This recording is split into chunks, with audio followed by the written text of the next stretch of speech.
Angela Denise Wilson, you were born on January 27th, 1957, to Beatrice and Sammy Wilson, two of the greatest human beings I know, and thankful I still have. You ran track at Overbrook High School, and you were in love with a guy named Phil. You were certain marriage was in the cards for you and Phil. You graduated and began working. Somewhere along the line, you lost yourself and went off the grid. Your parents couldn't understand. You were smart and had promise. You had 2 daughters before 1995. In 95, my father fell into a state of depression after losing his mother and went off the grid as well. You met John Morgan at a party and went home with him. John was separated from his wife of over 3 decades and the mother of his 3 kids. After falling off the grid, he became violent and hard to be around. You and John were an unlikely pairing, but you kept coming back for some reason.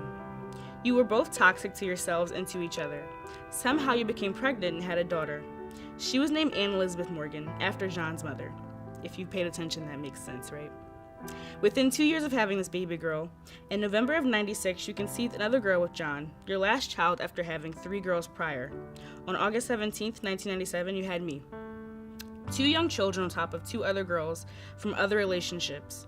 You lived your life, making many mistakes. You were rarely around because you were off trying to find money for reasons I won't revisit, because if you know me personally, you know. One of my last memories with you was before you entered rehabilitation and hospice care was this. You and I walked to our grandparents' house to visit in the dead summer. It was hot. They weren't there, so we grabbed the hose and we sprayed each other for a while. We laughed. Soaked, we walked a block over to your alma mater, Overbrook High School. We stood in front of the castle that overlooks Lancaster Avenue. You told me how you and your classmates used to do the Pledge of Allegiance in the very spot we stood. The only reason I remember this story is because just once, I got to see the real Angela. Not you coming around twice a week, not you arguing with John, not you smoking or drinking or anything else. You were Angie the person. I looked at you and saw so much. Every day being your daughter, I knew you were lost. You weren't Angie from Overbrook, but for 5 minutes I met her, and it was just me and you. Eventually became incredibly sick and had to live your last 2 years in hospice care around the elderly. You lost the ability to walk, and I had fun wheeling you around and watching you learn to walk again. You watched me grow into a preteen from a hospital bed. I remember pulling away from Pop-Up's car from the hospice center and seeing you peer out in the window close to tears. I noticed, if you never knew that. In December 2009, you relapsed and had to be in the hospital for your last days. I held your hand along with my sister and told you goodbyes I don't remember. You died on New Year's Eve, 29 days away from turning 53.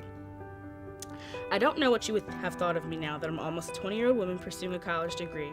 I assume proud. I wish you could have been there at high school graduation, and at my prom, and at move-in day. I could have gotten more stories about Angie from Overbrook. I was 12 when you died. You only spent 12 good years with me.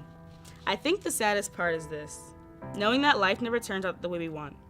So Angie, you spent life loving men hard, loving your daughters whether they felt it or not, and not worrying much about anything else. But did you ever stop to think that you were worth loving? Did you ever want to really start caring for your body and mind? Did you ever really love yourself? Your life on Earth was short and filled with events that Angie from Overbrook probably didn't see happening. But somehow those events led to your daughters, Amina, Amira, Ann, and myself.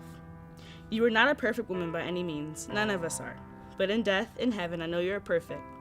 I will spend my life traveling, dreaming, marrying a good man, and loving my kids. Thank you for giving me life. Thank you for being my angel. Thank you for forever being my mother, Angela Denise Wilson. I will love you until the day I die. Then I will come find you and love you some more.